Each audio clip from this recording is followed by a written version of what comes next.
Welcome back to Investigate Joe Rogan. Today I'll be looking at episode 1536 with Edward Snowden. You will notice that this is part 2 because I have an episode covering his first appearance about a year ago that you can see if you scroll all the way down, I guess. And like that first episode, most of what he says is true. However, there are a few things here and there that I will try to correct. The first of these things is he says that there is a new bill trying to outlaw meaningful encryption, and they are trying to stop end-to-end encryption, and they are naming this bill something sort of inane in order to try and hide it or trick people. And he says they're calling it the Child Protection Bill. This isn't totally accurate. He sort of misremembered this, I think. What he is referring to here is the Lawful Access to Encrypted Data Act. So they didn't give it one of those sort of fake names. But what he says here about politicians giving things misleading names is definitely a real tactic. He is just mixing this up with something else. What he's thinking of is the Child Online Protection Act, which used to be a law but has since been deleted. It was essentially a pointless effort to try and ban minors from watching porn on the internet. So obviously this had about a 0% chance of succeeding or doing anything. But the Lawful Access to Encrypted Data Act, if passed, it is not passed yet, it would mean that if law enforcement gets a warrant from a judge, a tech company has to comply and give them access to a user's device or account. And this doesn't actually sound that bad on its face, but what it would mean in reality is that tech companies would have to weaken encryption across all products, making them more susceptible to government spying, hackers, other governments spying, etc. So really Snowden just sort of mixed up the names here, but I thought it was worth bringing up. Now, of course, the piece of legislation that they talk about the most is the Patriot Act. And Snowden says the Patriot Act was written way before 9/11. And while this could be true, I guess, I could not find any evidence for this idea. I think this is a baseless conspiracy. Now, it is true that a lot of the Patriot Act was just changing things that were already in place, not making entirely new laws out of thin air.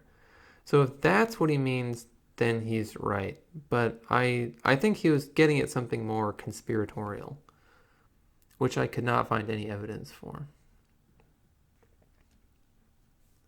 Later on, they talk about what people think of Snowden, and Rogan is very positive about this, and he says that Snowden has the overwhelming support of the public, and most people love Snowden.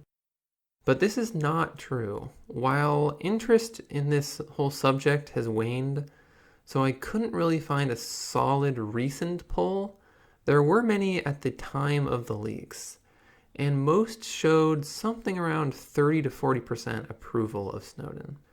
There was a Gallup poll in 2013 that showed 44% of Americans said Snowden did the right thing, while 42% said he did the wrong thing. So he wins that poll, but not by much. There was also an interesting Pew Research poll from 2013 that showed that this is kind of a nuanced question that's hard to poll. It found that 49% of people thought the release of information served the public, which sounds good, and 44% thought it harmed it.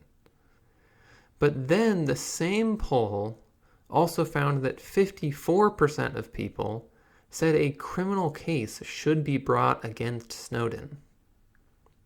So more people think he should be tried as a criminal than think that he served the public interest.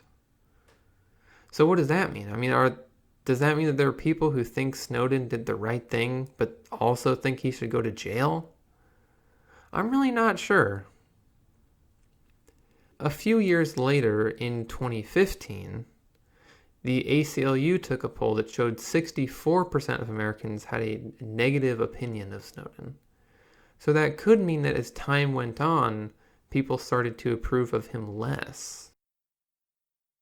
The newest legit poll I could find was this one by Rasmussen Reports in 2018, so fairly recent. However, I think that the poll is kind of dumb because of the question it asks. It found that 14% of likely voters think Snowden is a hero, while 29% think he's a traitor, and 48% think he's somewhere in between. I think this is kind of a silly poll with an unhelpful question, but it's the most recent one I could find, and it does not portray Snowden in a positive light. So essentially, no, Snowden does not have overwhelming public support. He does not even really seem to have a majority support, sadly. While they are on this same topic of Snowden's popularity or lack thereof, Rogan says that if anybody is going to pardon Snowden, it would be Trump, since Trump sort of has beef with the intelligence community. And again, Joe Rogan has a lot of optimism about this, or he seems to at least. And in my first episode on Snowden, real Investigate Joe Rogan fans will remember this. I basically dismissed this idea because Trump has made all kinds of tweets about Snowden, saying he should get executed and so on. However, since then, since my first episode, Trump seems to have had something of a change of heart. They do not bring up his actual comments in the episode, so I will. In August of this year, Trump said, and I will continue my policy of not doing a Trump impression, by the way, but Trump said, quote, "I'm not that aware of the Snowden situation. I'm going to start looking at it. There are many, many people. It seems to be a split decision. Many people think he should be somehow treated differently, and other people think he did very bad things. I'm going to take a look at that very strongly." He also said, "It's certainly something I could look at. Many people are on his side, I will say that. I don't know him, never met him, but many people are on his side. There are a lot of people that think he is not being treated fairly. I mean, I hear that." Does this mean anything will happen? Do these remarks of Trump's, will they amount to anything? I mean, who knows? I mean, I really can't see him pardoning him before his re-election or his failure to get re-elected, whichever. So, I don't know. Personally, I doubt anything will come of this, but you never know. Turning to other presidential topics, Rogan says that Ross Perot, the most successful third-party candidate ever, got Clinton elected by stealing votes from Bush. I don't know if any of you guys really care about this, but I find it kind of interesting, so I'm going to talk about it anyway. It is actually not entirely clear that Clinton won because of Perot. Exit polls from that election night have shown that he stole votes from both candidates. And 25% of voters who said that Bush's broken no new taxes promise was very important to them actually voted for Clinton, not Perot. So he may not have actually affected much of anything. Just when you think an independent mattered, it turns out they actually didn't. You know, you hate to see that. Now on to more relevant topics. Nobody cares about Ross Perot. In this episode, Rogan says something he said in many other episodes, which is that he thinks that most cops have PTSD. He has said this in many episodes. There are surprisingly few studies to be found online about this, and there's not that much information about the topic available. But I did find a study called Associations Between Dimensions of Anxiety, Sensitivity, and PTSD Symptom Clusters in Active Duty Police Officers. And it said that, quote, all participants reported experiencing at least one event that they perceived as traumatic, and 31.9% screened positive for PTSD. This was a study done on active duty police officers. So essentially 32% screened positive for PTSD. This is not most, like Rogan always says, but it is a lot. This is certainly not great. However, this study only had 138 participants, so make of it what you will. That's a small sample. But it is definitely true that generally speaking, being a cop is a mental health risk. More cops kill themselves than are killed on duty, and they have higher rates of depression than the general population. The last thing I'll talk about is the other group of people who we pay to kill people. Snowden says that statistically he thinks someone killed by the war on terror by the US is more likely to be a non-combatant.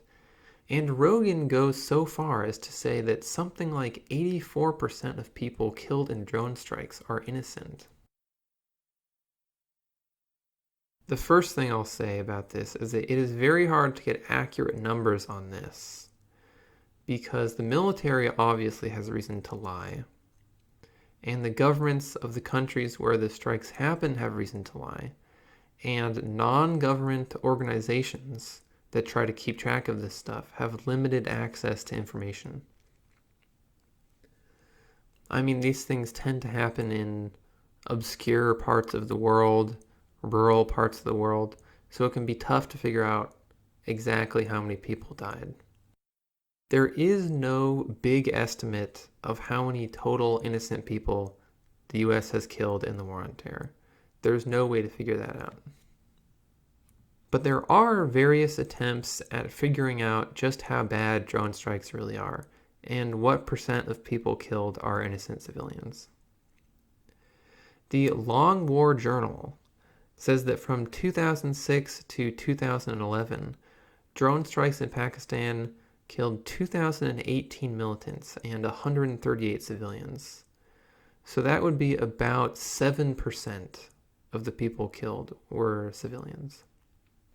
The New America Foundation estimates that from 2004 to 2011, about 20% of the people killed in drone strikes were civilians. The Bureau of Investigative Journalism said that in the year 2012, the rate was 9%. They also said that 160 children were killed by drone strikes, which is pretty brutal. Obviously, these numbers are not nearly as bad as what Snowden and Rogan said they were. Basically, Snowden implied that it would be above 50%, and then Rogan said 80-something%. So they are way off, and they exaggerate the problem. But in my opinion, this is still pretty bad. Imagine if somewhere between 7 and 20% of the time a cop tried to shoot someone, they either shot the wrong person or shot the right person and somebody else who didn't do anything. Nobody would stand for this. Another way of thinking about this is imagine if there was some terrorist group in America. Let's say they live in Florida, because that's probably where they would come from. Let's be honest here. And 20 years ago, these people blew up something in China as part of a crazy terrorist attack.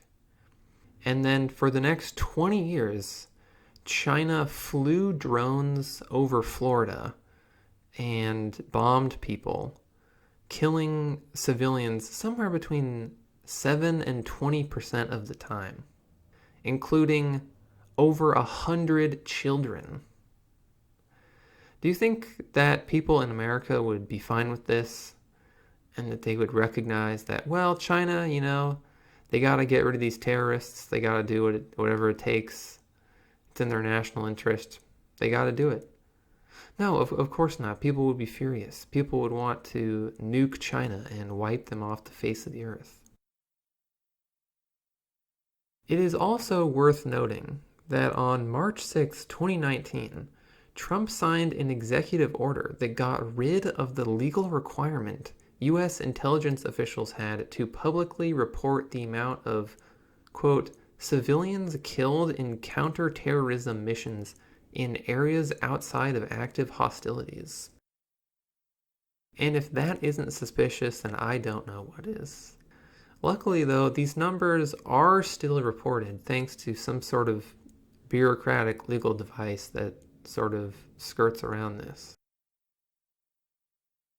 But those are all my notes for this episode, because in general it was pretty accurate. Thank you for listening. If you have any comments, questions, advice, etc., you can email me or message me on Twitter. And I will see you next episode.